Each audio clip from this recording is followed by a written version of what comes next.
Support for the Living Well with MS podcast is provided by Overcoming MS, a global charity registered in the United States, United Kingdom and Australia, whose mission is to educate, support and empower people with MS in evidence-based lifestyle and medication choices that can improve their health outcomes. Please visit our website at www.overcomingms.org to learn more about our work and hear directly from people around the world about the positive impact overcoming MS has made on their lives. Now, on to today's episode. Welcome back to the Overcoming MS Living Well with Multiple Sclerosis podcast. I'm Jeff Alex, and in this episode we'll continue the diet podcast from the previous episode. I'd urge you to listen to the previous episode first because we covered lots of important diet recommendations. With that, let's get back to my chat with Sam Josephs. So, talk about the OMS diet, but if people are newly diagnosed and they're starting with the OMS diet, do they need to go like 100% into it, or would you sort of go step by step, or does it depend on the individual, or how would you actually get started with the OMS diet? Yeah, that's a really good question because everybody approaches it very differently. Some people are the sort of very all or nothing type, and some people need a more sort of gentle introduction before they let go of what they consider to be their sort of current favourite foods. I think the most important thing for everyone is that they tell their family and friends and get as much support as possible, because the last thing you want is your friends or family around you going, oh, go on, just have a cheese cracker, it's not that bad. So the most important thing is to make sure that everybody around you knows what you're doing and why you're doing it, that it's for your, to reduce relapses and keep disability at bay. It's not a diet for weight loss or anything like that. It's far more life-changing. So to get the support from family and friends is really important. I actually found my MS nurse was the worst person. My family and friends were pretty good, and my MS nurse said, oh, you've got to live a little.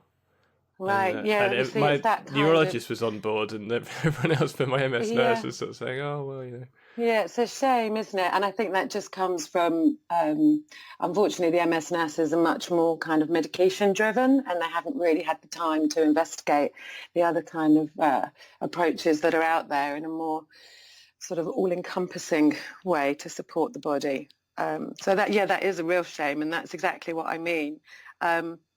But in terms of kind of actually physically getting started, the first thing to do is just kind of accept that you have a chronic condition, and that in order to stay as well as you can over your years as you age, just to clear out the rubbish. So the first thing to do be get rid of processed foods, hidden fats, and just sort of the rubbish in the diet, and then increase lots of plant-based foods and the fish. And once you start doing that, the next thing to do really is just to go cold turkey on all dairy. As quickly as you can, because that is a very inflammatory food, and the connections between dairy intake and MS progression is indisputable. And then from there, you've already accomplished most of it. Beyond that, it's just giving up red meat, which is quite easy to do, particularly with cardiovascular health and farming practices and things. It's something generally as a population we're trying to do, is reduce red meat anyway, so cutting that out. And then finally, I think chicken and egg yolks to follow after that. If you wanted to break it down into stages, of course, if you want to throw yourself straight in at the deep end and do everything all at once, then that's also a great way to do it, and probably we'll see quicker results as well. But I mean, I went for everyone. Sort of full on because I was sort of just coming off a relapse, and it was kind of new really to me, and I just wanted to do it, everything to stop this. And so I just went full on. But I think you need to sort of discover what you can do with fish as well. Like, fish is so versatile, and seafood. I mean, you can the difference between tuna and cod is Yeah. they're completely different things, and then like prawns and things like this, there's drastically different Yeah. tastes and Yeah. textures Yeah. that you can use. So yeah, we'd always eaten a reasonable amount of fish, and I think that actually the big thing with me, like you said, the first thing is probably to get rid of all the processed junk. Yeah. And I think just that was a good clean up generally is a yeah, good way to start to feel better about yourself. yeah. That's I think probably a big problem with the diet in Western world now is so heavily processed. Yeah. Yeah. Yeah. So there's Negative nutrients, we call them. okay. Yeah. They have an official name. Yeah. And so a couple of other things that are coming up nowadays, sort of that are not necessarily in the OMS official guidelines in the OMS book. One of those that's getting a lot of attention is fasting. So a lot of people are talking about fasting. There's been a fair amount of news in the UK. There's some TV programs on the BBC about fasting, and a lot of people are trying out fasting. So what's your opinion on fasting and the different types of fasting around, and whether it's worth trying? Yeah, I do have a lot of clients who ask me about this because, as you say, it's getting a lot of exposure. And the reason why is because the actual evidence in terms of published medical literature is building in how fasting, or what's called a fast-mimicking diet, so it doesn't mean just sort of giving up all food for a whole week. What it actually means is fast mimicking. So it means drastically reducing calorie intake for a short time. And the evidence is building that it can dramatically reduce inflammation in the body, which is a key feature of relapsing remitting MS. They've also found that it can suppress autoimmunity as well. They're not entirely sure what the mechanisms are around that. And there are lots of different ways now to sort of induce this fast mimicking effect. There is the 5-2 diet that was televised by Michael Mosley, devised by him primarily for reducing cholesterol, balancing his insulin levels, reducing risk of various cancers and things, which involves a 5-day, 2-day cycle in the week, when 2 days you're only consuming 500 calories for a woman or 600 calories for a man. So it's not complete fasting. And then there are other ways of doing it as well, which might be fasting for 16 hours a day and only eating sort of in an 8-hour window. So that might mean skipping breakfast and having a nice big healthy lunch, and then an early dinner, and then going 16 hours between dinner, sleeping, and then the following morning or following early afternoon breakfast. And there's one other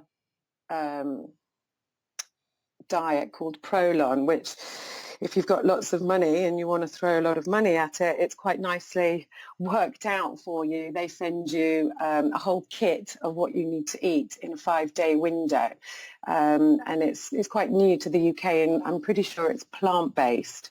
So it probably would be useful for someone with MS. I haven't tried it myself. It's very new on the market, but it has been devised by a guy called Walter Longo, who's one of the sort of primary researchers in the sort of fasting industry. So he's done a lot of work on fasting and how it can help us live longer and live more healthily as well. But the main effect for MS is that it can suppress autoimmunity, which is your own T cells attacking myelin. And they demonstrated in a study on mice that when they put them on a severely calorie restricted intermittent diet, that actually the cells that make myelin seem to multiply. So it could potentially remyelinate as well.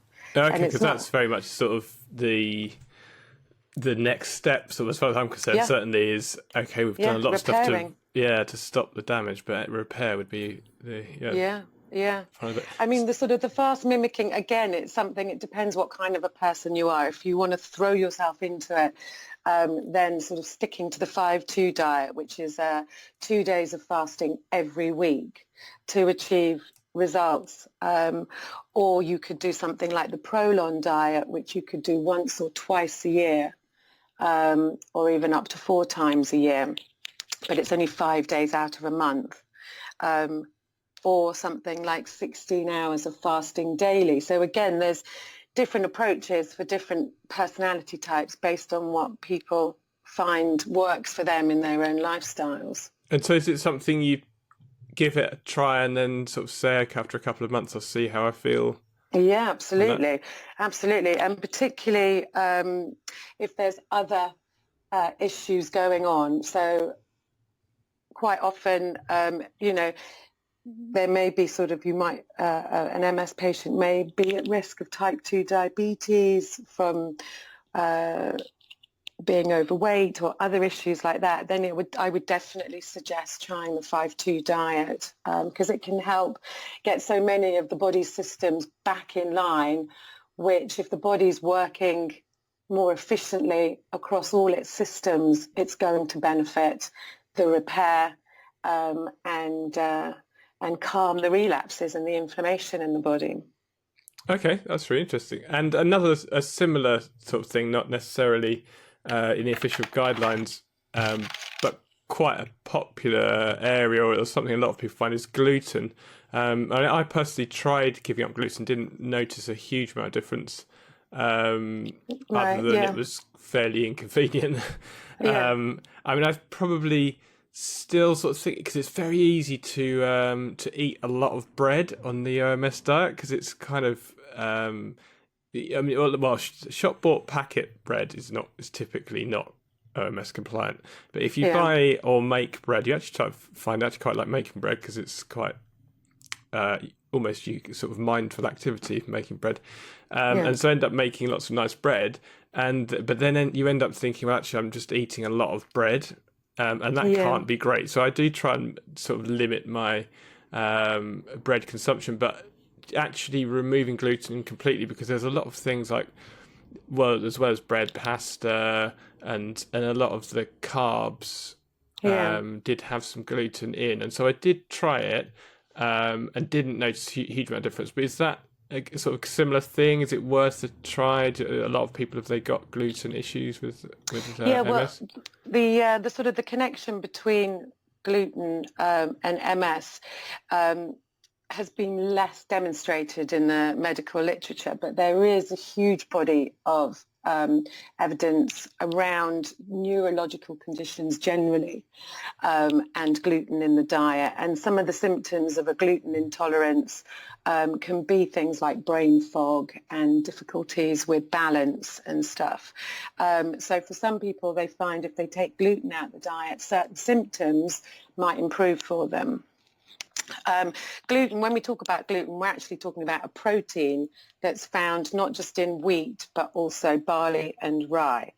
And what the mechanism that they've discovered is that gluten has an ability to open up spaces between the cells in the gut, which means that it can then travel into the bloodstream and fire up the immune system. So whilst it's not a proper allergy, which would be celiac disease, that is a full-blown allergic response to gluten, it can fire up the immune system in people who are susceptible to this opening of so is that the leaky junctions. gut you hear about? Yes, that's right. That's leaky gut, but also in people who don't have leaky gut, when we consume gluten for a very small time, gluten appears to act on a certain enzyme that opens those junctions in all of us. And they're not sure, and they are trying to demonstrate that actually if it's opening those tight junctions between the cells, it's highly likely it's potentially opening junctions in the blood-brain barrier as well, because it's a similar kind of tissue that lines the blood-brain barrier and lines the gut. So it is possible that these grains could be exacerbating multiple sclerosis. So when we eat these grains, if we do have a leaky gut and it's getting into the system, it's firing up the immune system, that's when the T cells increase in number, and that's when they would increase their damage as well, because you're constantly triggering the immune system. So if it's something that you think you want to try or have a go with, it's really important when you take those foods out of your diet to replace them with other grains, because one of the things that these carbohydrates do is feed our bacteria in the gut, which we know also has a very beneficial effect on calming and balancing the immune system. So if you take out gluten, it's important to put in the non-gluten containing grains. So things like corn, rice, brown rice, things like amaranth, quinoa, not spelt. Spelt is another type of wheat. But to really make sure that you don't just cut down on the grains altogether. But like so just sort of switching to things like potatoes and it's not. So no. Just because they're carbs, you should actually try and have try and go with some of the other, and also being sort of too reliant on any one food can also sometimes trigger this leaky gut that you mentioned. And so it's a good idea, like you say, if you are someone who does enjoy making bread and make bread quite a lot, to include different types of grains and flours in your bread making as well, so that you don't become too wheat dependent and wheat exclusive.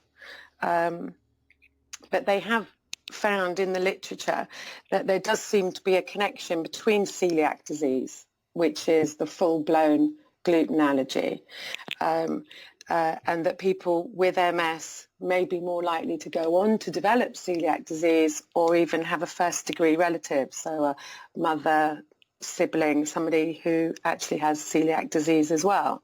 It is a type of autoimmune response on the gut wall.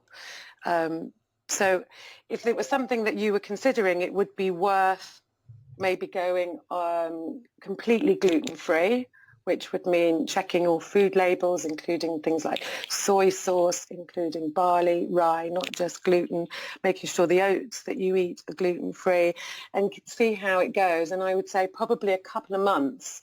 It's not as instantaneous a response as you can see when you take dairy, for example, out of the diet. Sometimes takes a bit longer with gluten to really get it out of the diet, and see if it makes an improvement on the symptoms. So if you're starting out then, starting on the OMS diet, once you're fully compliant, then you can then take it a little bit further and maybe try fasting and try removing gluten, and then to see if you can get further improvement. Yeah, it's important when you remove anything from the diet to make sure you put back in plenty of things. We don't like the idea of a restricted diet, just an elimination diet. Certain things have been eliminated, but you don't want to have a reduced variety or enjoyment of foods out there. It's about being brave and experimental with foods that you might not have otherwise considered, things like millet. Things like buckwheat, all of which, even though buckwheat sounds like it's got wheat in it, it's actually a gluten-free grain. But we do tend to rely on, like you said, couscous, pasta, bread, things that are sort of dominated by gluten. Yeah. That was, as I was saying about taking out as well, that was something with the 5-2 diet. I sort of realised I got the book on that, and it was saying, unless you want to lose weight, don't look to reduce your calories over the week. Yeah. You actually eat more on the 5 days. Especially, if you fast for a day, there's nothing saying the next day you couldn't have an extra meal. Yeah. And they actually found with that diet in some of the studies that you're quite right, that it didn't really matter how many more calories you had in those 5 days, as long as the 2 days were strict. The results were the same. All the benefits were there. The inflammation reduced, insulin levels were balanced, cholesterol levels came down. All the benefit remained. Okay. And to finish up, have you got any tips to make cooking easier for people following the OMS diet? Well, one of the things about making cooking easier is to make the shopping more effective and to make sure that the right foods and ingredients are in the house to begin with. Going on the OMS program, of course, has its benefits for everybody with MS, but also with their families as well, because in eating more plant-based diet, as you were saying earlier, has wide-ranging health benefits for all sorts of chronic diseases. So just avoiding buying sort of, I put it in inverted commas, rubbish in the first place and processed foods to sort of stock in the cupboards and things is a good start. But in terms of making the actual cooking easier, and some people might have symptoms that make cooking difficult, it's things like bulk cooking. When you make a meal, try and make double quantities and freeze half for the following week. If you're making a nice tomato sauce to go with a pasta or as a curry base or something, again, make it in bulk, make more and freeze it, and then you can add to it and turn it into something different for another meal another time. You make use of the internet, make use of the Facebook pages around paleo foods, vegan foods, and of course OMS foods and the OMS cookbook for inspiration and ideas, and not to be stuck in a rut making the same meals over and over, because we all know variety is the spice of life.